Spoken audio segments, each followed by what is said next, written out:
communique. Je communique, donc je suis. Je communique, donc je suis. Bonjour et bienvenue. Venez, nous vous invitons à découvrir l'énergie communicative et le parcours de Jérôme Urvas, coach professionnel et coach agile en interne, mais aussi formateur et conférencier fortement inspiré par la permaculture humaine. Cet entretien a été réalisé dans le cadre de l'atelier formation Je communique, donc je suis, conçu et animé par Lionel Guénet et David Marion, l'intervieweur de cet épisode. Belle écoute à vous. Je communique. Je communique, donc je suis. Je communique, donc je suis. Jérôme Urvas, bonjour. Bonjour David.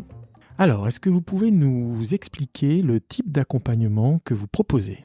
Ce que je propose actuellement, c'est des coachings d'équipe et des coachings d'organisation. Je fais un petit peu de coaching individuel, mais ça reste à la marge. Quel type d'équipe accompagnez-vous et dans quel contexte ? Des équipes donc en entreprise.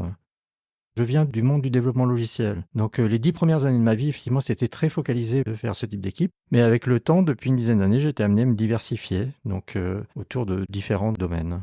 Donc initialement plutôt l'IT, et puis ça s'est amplifié, développé, et maintenant il y a différents secteurs qui font appel à vous. Voilà, tout type de secteur, RH, marketing, vente, support client, une diversification donc avec le temps. Qu'est-ce qui fait que vous avez souhaité devenir professionnel de l'accompagnement ? Donc, je viens de l'univers de l'IT et il y a quelque chose qui a émergé donc, il y a une vingtaine d'années qu'on appelle l'agilité, qui prône à la fois donc, l'auto-organisation et l'intelligence collective et l'adaptation sur cette partie-là. Donc, en tant que manager, j'étais amené à faire des expérimentations avec des très belles expériences, donc des choses qui ont fonctionné au niveau de mes équipes. Et je me suis retrouvé dans un contexte où la direction trouvant ça intéressant à vouloir le proposer, voire l'imposer à toute l'organisation. Et là, sans surprise, souvent quand on impose, la résistance au changement donc, qui s'est invitée. Et ça m'a fait prendre énormément de recul donc, sur ma pratique. Donc j'en suis venu à m'intéresser à la façon d'accompagner donc, ces collectifs et ce changement. Et j'ai souhaité me professionnaliser, donc, et notamment sur la dimension coaching. Je suis parti, donc, comme beaucoup de personnes, en formation en coaching professionnel. Pour avoir discuté un petit peu avec vous en antenne, l'un des éléments saillants, me semble-t-il, c'est la notion de respect, d'écologie, de permaculture. Est-ce que vous pourriez nous en parler ?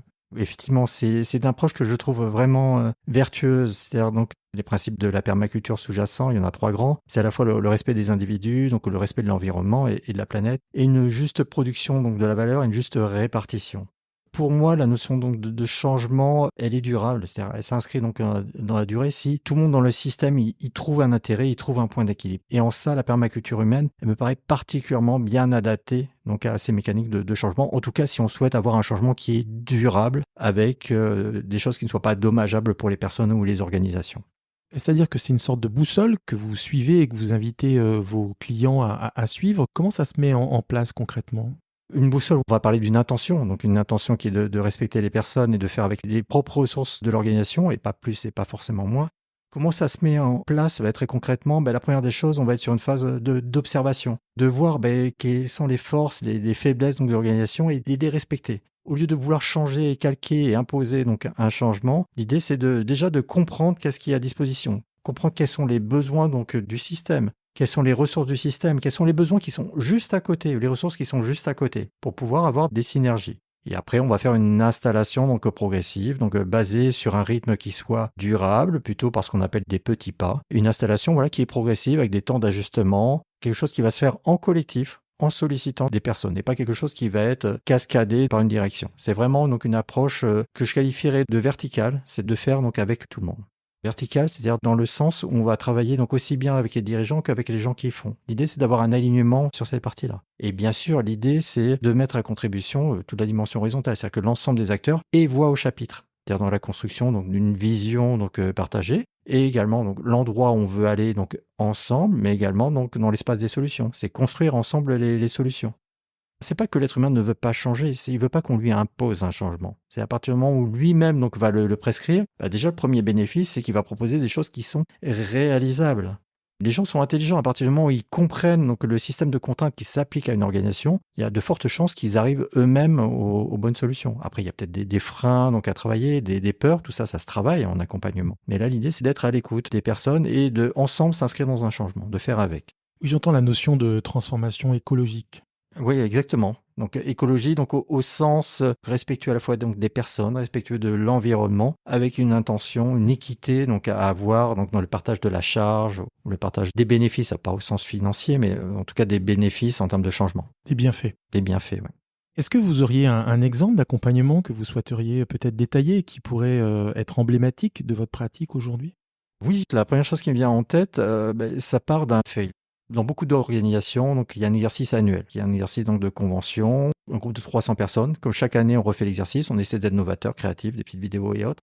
Ce qui s'est passé, parce que justement, il n'y a pas eu ce temps d'observation, il y avait de la fatigue, il y avait peu de disponibilité des gens, et au final, il n'y avait pas d'envie. Et une semaine avant, en tant qu'accompagnant, je me rends compte qu'effectivement, l'envie n'est pas là. À une semaine de l'événement. À une semaine de l'événement. Je pose la question donc aux gens, est-ce que vous avez vraiment envie d'y aller? Et là, les gens me disent, non, Jérôme, on n'a pas envie. Donc c'est moi qui suis remonté vers la direction. Autant vous dire que la direction n'était pas contente du tout. Et de ça, là, l'idée, c'était de tout reprendre donc à zéro. Et donc on a vraiment donc travaillé donc avec les personnes sur cette notion donc de vision partagée, de qu'est-ce qui les faisait vibrer. On s'est rendu compte que finalement, l'événement qui était construit, c'était plus pour faire plaisir à la direction, plutôt que tourner donc vers les équipes ou vers les managers qui portaient l'événement. Et donc, on a pu réaligner l'organisation. Et de ça est né un événement comme on n'en avait jamais fait. Plutôt que d'être dans un exercice classique, dans un cinéma ou dans un tiers-lieu, on s'est retrouvé à faire quelque chose sur le site donc, de l'entreprise où chaque équipe a pu présenter sa propre activité. Et sur les 50 ans d'existence de la boîte, c'est le plus bel événement qui a été produit. Il est resté mémorable pour l'ensemble des équipes. Pourquoi? Parce qu'à un moment, tout le monde s'est approprié cette vision et surtout, tous les gens ont pu contribuer. On n'a pas eu seulement une vingtaine de personnes sur scène. Mais alors, de fait, vous étiez tout seul pour faire cet accompagnement ou vous étiez accompagné d'un collectif de coachs? Je suis coach interne, donc j'ai créé une équipe de coach interne donc, dans ma structure. Et donc, bien sûr, il y avait ces personnes pour m'épauler, mais là, l'idée, c'est vraiment de jouer l'intelligence collective à fond. Donc, l'idée, c'était vraiment d'animer donc, le collectif à travers un travail de questionnement et un travail d'accompagnement pour ceux qui en avaient besoin. Mais le jour J, c'est les personnes qui étaient aux manettes et même sur les phases de préparation. Sur un collectif donc, de plus de 300 personnes avec une vingtaine d'ateliers en simultané, j'ai une petite équipe donc, de 3 coachs, on est 4. On ne pouvait pas accompagner le jour J la totalité des personnes, surtout que nous, on portait des ateliers d'intelligence collective ou de type théâtre forum et autres. Donc ça veut dire que vous avez empuissancé et formé des personnes pour faire de l'accompagnement dans les collectifs dont ils avaient la charge, c'est ça? C'est exactement ça, avec une dimension d'autonomisation. L'idée, c'est qu'à l'issue, face à l'exercice suivant, les personnes soient en capacité de faire par eux-mêmes. C'est tout l'essence du coaching.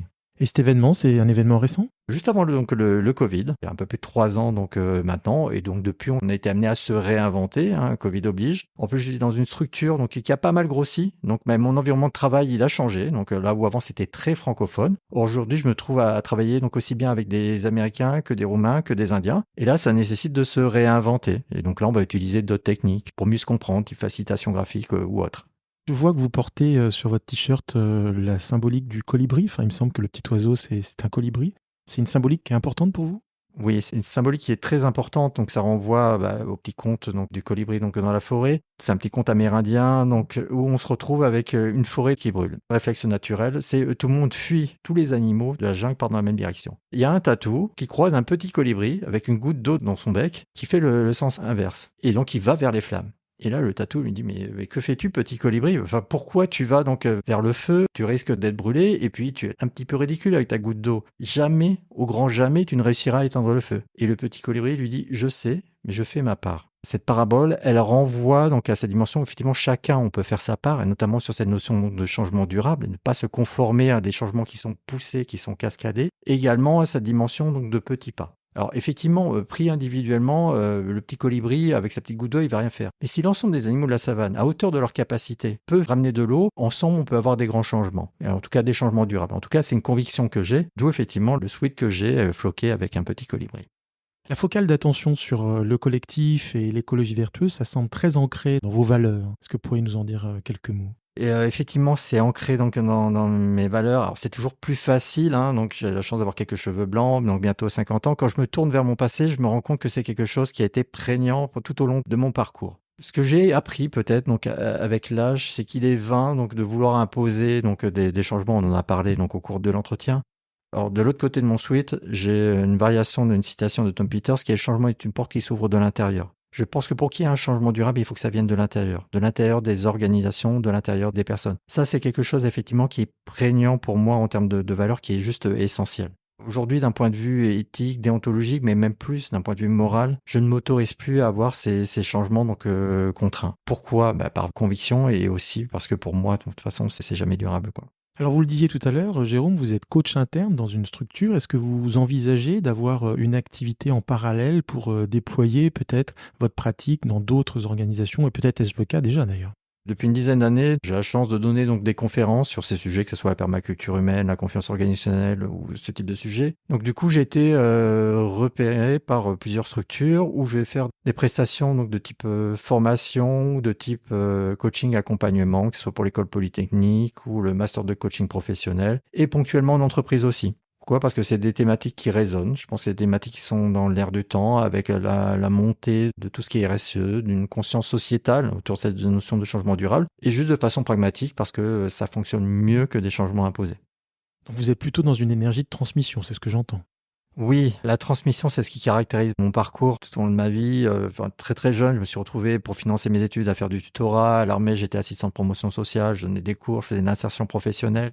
J'ai commencé à travailler, je me suis retrouvé manager, justement parce qu'il y avait cette dimension de transmission. J'ai pas choisi. Je pense qu'il y a des opportunités que l'on croise et que l'on saisit. Avec du recul, effectivement, c'est l'histoire que je peux raconter. Et donc, je pense que c'est des choses que j'ai sélectionnées dans mon parcours et donc qui résonnent pour moi.